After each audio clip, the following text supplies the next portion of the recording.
नमस्कार दोस्तों, मैं सोनू शर्मा। आज की वीडियो में आपको बताऊंगा कि वो ऐसी कौन सी 5 गलतियां हैं जो किसी भी इंसान को ऊपर नहीं उठने दे रही। इसलिए इस वीडियो को आखिरी तक देखिए, क्योंकि हो सकता है इसमें से कुछ गलतियां आप भी कर रहे हैं। और अगर आप हमारे चैनल पर नए हैं तो सब्सक्राइब करके बेल आइकन दबा दें ताकि मेरी कोई अगली वीडियो आपसे मिस ना हो।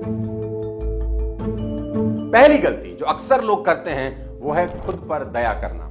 जी हां, इस दुनिया में बहुत लोग ऐसे हैं जो हमेशा ये सोचते रहते हैं कि संसार में उनका सिर्फ शोषण ही हो रहा है। सब खत्म हो गया है। सुबह उठो, दिन भर काम करो, रात में पढ़ाई करो। पक गया हूं मैं। कोई है जो हमको रास्ता दिखाएगा? लोग पार्टी करते हैं वीकेंड पे और मैं क्या करता हूं, लौकी छील रहा था यहाँ पे। tired now. I don't know what to do. मेरी किस्मत ही खराब है। कुछ सवाल आपसे पूछता हूं, दिल पर हाथ रखकर सही सही जवाब देना। क्या आपको खुद पर दया आती है? क्या आपको लगता है कि मेरी तो किस्मत ही खराब है? क्या आपको लगता है कि मेरी तकलीफें तेजी से बढ़ती हैं? क्या आपको यह भी लगता है कि कोई नहीं समझ रहा कि मेरा जीवन कितना मुश्किल है? क्या आपको लगता है कि मुझे तो कोई समझता ही नहीं? क्या आपको अक्सर लगता है कि दूसरों का जीवन कितना बढ़िया है, शानदार है, रंगीन है और दुनिया कितनी आगे निकल गई और मैं कितना पीछे रह गया? क्या आपको लगता है कि मैं तो अच्छा करता हूं पर मेरे साथ हमेशा बुरा ही होता है?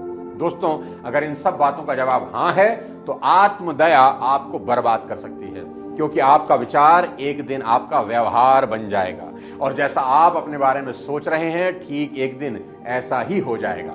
खुद को हमेशा विक्टिम मानना किसी भी मनुष्य जीवन का सबसे बड़ा अपराध है, अवगुण है। इसे तुरंत मिटाया जाना चाहिए। और आत्मदया कुछ लोगों पर इस कदर हावी हो जाती है कि उनको लगता है सब मेरा इस्तेमाल ही कर रहे हैं। ऐसा कभी मत होने देना मेरे दोस्त। भले ही आज आप अपनी सिचुएशंस को ना बदल पाएं, पर अपने नजरिए को तुरंत बदल सकते हैं। मेरा तजुर्बा कहता है कि लोग अपनी दुख भरी कहानी इतनी बड़ा चढ़ाकर इसलिए बताते हैं ताकि उनको सिंपैथी मिल सके, कोई मदद करने आ जाए। लेकिन ऐसा करते हुए वो अक्सर भूल जाते हैं कि उनकी ये आदत उन्हें अंदर से बेहद कमजोर कर रही है। याद रखना, रोना सिर्फ समय की बर्बादी है, इससे सिचुएशंस कभी नहीं बदलती। अभी कुछ दिन पहले एक शॉपिंग मॉल की पार्किंग में मैंने 2 गाड़ियों की टक्कर होते हुए देखी। 2 कारें एक साथ बैक हो रही थी, तभी दोनों के बम्पर आपस में टकरा गए। दोनों को हल्का फुल्का सा नुकसान हुआ।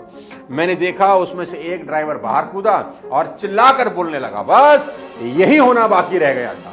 वैसे ही जिंदगी में कम बवाल है, एक नया नाटक आज हो गया। आज सुबह न जाने किस मनहूस का चेहरा देखा था, दिन ही साला खराब है और ये सब मेरे साथ ही क्यों होता है।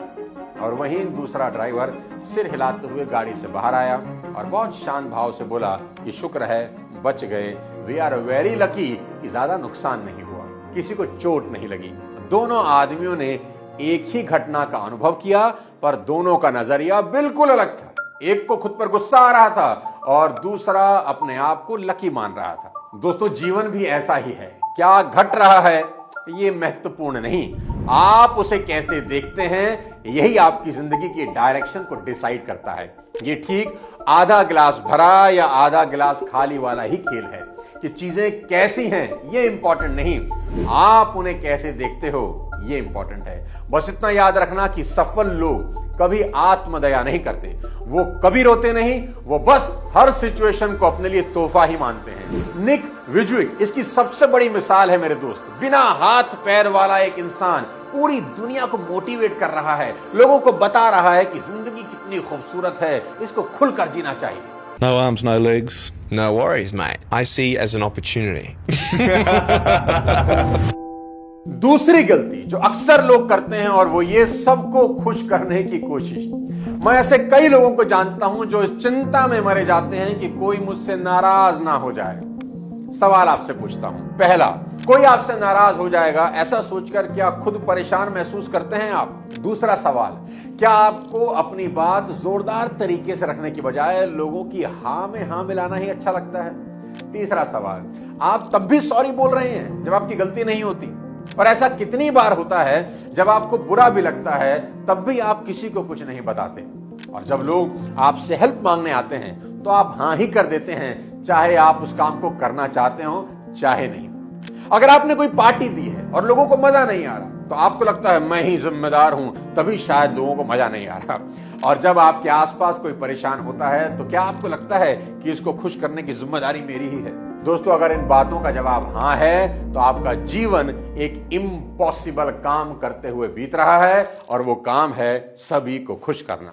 अरे मेरे भाई, ये तो भगवान भी नहीं कर सके तो आप किस खेत की मूली हैं। याद रखना, कभी कभी अच्छा इंसान बनने की कोशिश पलटवार कर सकती है। याद रखना, जब भी आपका व्यवहार लोगों को खुश करने में लग जाता है तो आपको आपके जीवन के सभी एरिया में गंभीर नुकसान उठाना पड़ता है।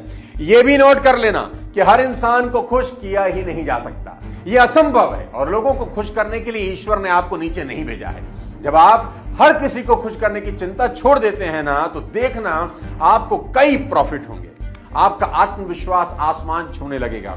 आपके पास आपके गोल्स के लिए ज्यादा टाइम होगा। आप कम टेंशन में रहोगे। इसलिए लोगों को खुश करने का भार अपने नाजुक कंधों से उतार दो और मेरी बात गांठ बांध लो। अपने जीवन पर फोकस करो, खुद को खुश रखो मेरे दोस्त। यही आपकी सबसे बड़ी जिम्मेदारी है। हर इंसान अगर सिर्फ खुद को खुश रख ले तो ये दुनिया मुस्कुराने लगेगी। तीसरी गलती, रिस्क लेने से डरना। देखो दोस्त, पूरी जिंदगी एक एक्सपेरिमेंट है। आप जितने एक्सपेरिमेंट करते जाएंगे उतने बेहतर होते चले जाएंगे। अक्सर लोग क्या हो सकता है ये सोचने की बजाय कहीं ऐसा ना हो जाए ये सोचने पर ध्यान लगा देते हैं और कुछ कर ही नहीं पाते। कहते हैं ना, more and more analysis reach to paralysis. सच्चाई तो यह है कि ज्यादातर लोग ये एनालिसिस करने में टाइम को इन्वेस्ट नहीं करते कि कौन से रिस्क लेने चाहिए और कौन से रिस्क से बचना चाहिए, जबकि इसके बजाय हम डिसीजंस इमोशंस पर या अपनी पुरानी आदतों की वजह से लेते हैं। कुछ भी नया काम करने से पहले यदि परिणाम यानी रिजल्ट डरावना लगता है तो हम रिस्क लेने से बचते हैं, और यदि रिजल्ट में प्रॉफिट लग रहा हो तो हम रिस्क को इग्नोर भी कर देते हैं। लाइफ में कोई भी डिसीजन लेने का सिंपल तरीका आज आपको बता देता हूं, जो मैं अक्सर काम में लाता हूं। याद रखना कि भावनाएं, इमोशंस जब बड़ा हो तो डिसीजन हमेशा तर्क से लेना, डाटा से लेना।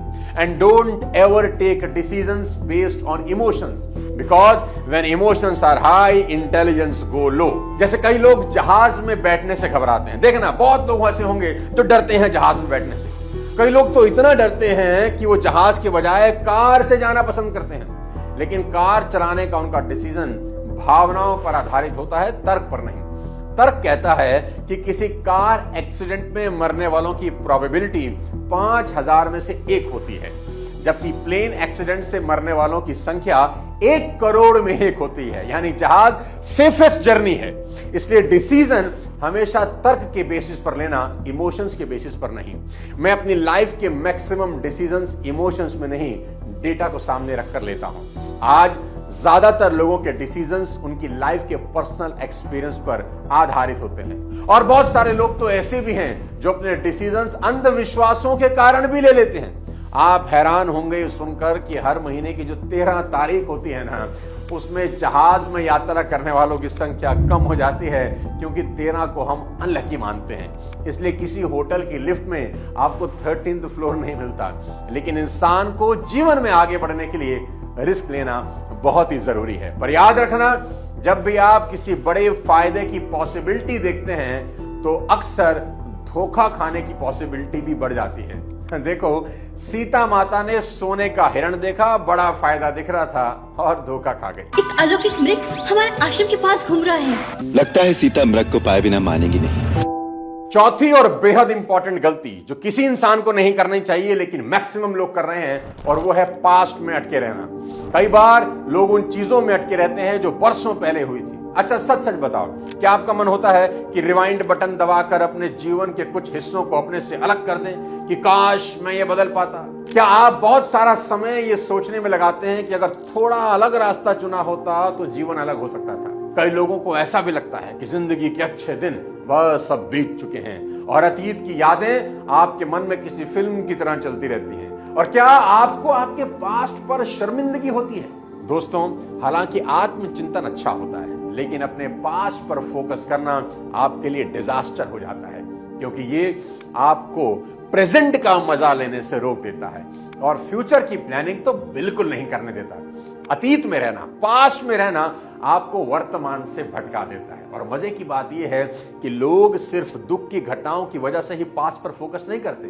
कई बार हम प्रेजेंट से बचने के लिए भी पास्ट में रहते हैं। अक्सर हम करंट प्रॉब्लम से बचने के लिए भी अपने पास को अपना रुमाल बना लेते हैं। मेरे दोस्त, यदि आपका मन हमेशा पास में अटका रहेगा ना, तो आप प्रेजेंट का मजा कभी नहीं ले पाओगे। अतीत में रहने से चीजें सुलझती नहीं, बल्कि आपका करंट और फ्यूचर दोनों साला उलझ जाते हैं और यह डिप्रेशन का सबसे बड़ा कारण बनता है। एक बेहद हैरान करने वाली कहानी सुनाता हूं। ओयो यूनिवर्सिटी के रिसर्चर्स ने 2013 में अध्ययन किया कि पास्ट में रहने से, पास्ट का मतलब पुरानी बातों को ही सोचते रहने से, लोगों को हार्ट डिजीजेस और यहां तक कि कैंसर जैसी बीमारियों का रिस्क भी हो जाता है। इसलिए समझदार लोग पास्ट में नहीं रहते। इसका सीधा सा तरीका बता देता हूं। जब भी याद वापस किसी जगह जाकर टिक रही हो, पुरानी जगह जाकर टिक रही हो, तो उसे किसी दूसरी अच्छी चीज से रिप्लेस कर दें, किसी दूसरी अच्छी याद से रिप्लेस कर दें और अपने फ्यूचर की प्लानिंग शुरू कर दें। और फ्यूचर की प्लानिंग करने से पास्ट पर फोकस इम्पॉसिबल हो जाता है।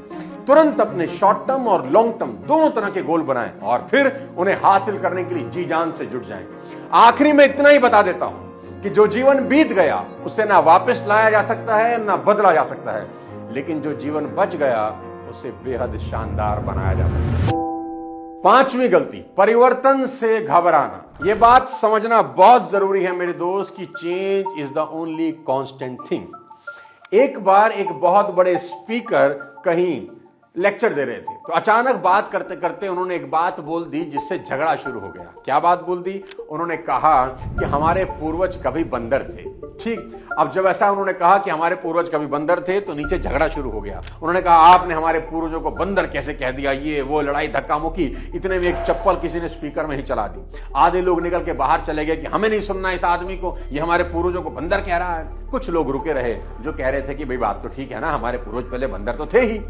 अब एक व्यक्ति ने उस स्पीकर से पूछ लिया कि सर, अगर हमारे पूर्वज कभी बंदर थे तो आज बंदर क्यों पाए जाते हैं? तो उन्होंने कहा कि जिन बंदरों ने बदलाव एक्सेप्ट कर लिया वो इंसान हो गए और जिन बंदरों ने बदलने से मना कर दिया बंदर ही रह गए। दोस्तों, ऐसी बात नहीं है कि कुछ ही लोगों में विल पावर होती है और कुछ में नहीं।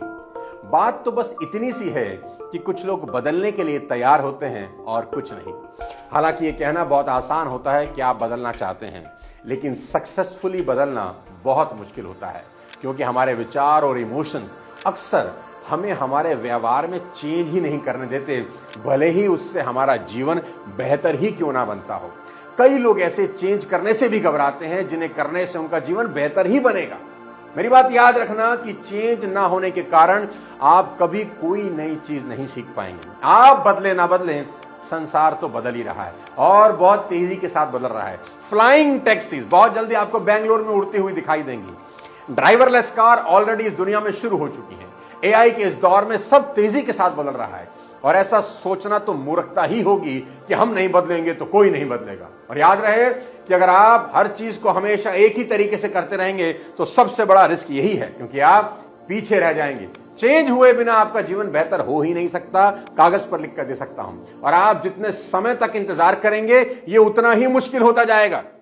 आपको क्या लगता है, सिगरेट छोड़ना कब आसान होता है? पहली सिगरेट पीने के बाद या 20 साल सिगरेट पीने के बाद? आप आदतों को जितना लंबे समय तक साथ रखते हैं, उन्हें छोड़ना उतना ही मुश्किल हो जाता है। दोस्तों, बदलाव बहुत जरूरी है। अगर आप जिंदगी में आगे बढ़ना चाहते हैं, यू हैव टू चेंज। साथियों, ये 5 गलतियां हैं जो अमूमन बहुत सारे लोग अपनी जिंदगी में करते हैं। मैं उम्मीद करता हूं कि आप इनमें से कोई गलती नहीं कर रहे होंगे, और अगर कर रहे होंगे तो आज से ही करना बंद कर दीजिए। वीडियो अगर पसंद आया हो तो उसको अपने सभी जानने वालों में, दोस्तों में, रिश्तेदारों में और पूरी सोशल मीडिया पे सबके साथ शेयर कर दें, ताकि बाकी सब लोग भी इसका फायदा उठा सकें। अगले किसी और शानदार वीडियो के साथ फिर आपसे मुलाकात करूंगा। तब तक अपने स्वास्थ्य का ध्यान रखिए। Thank you so much. जय हिंद।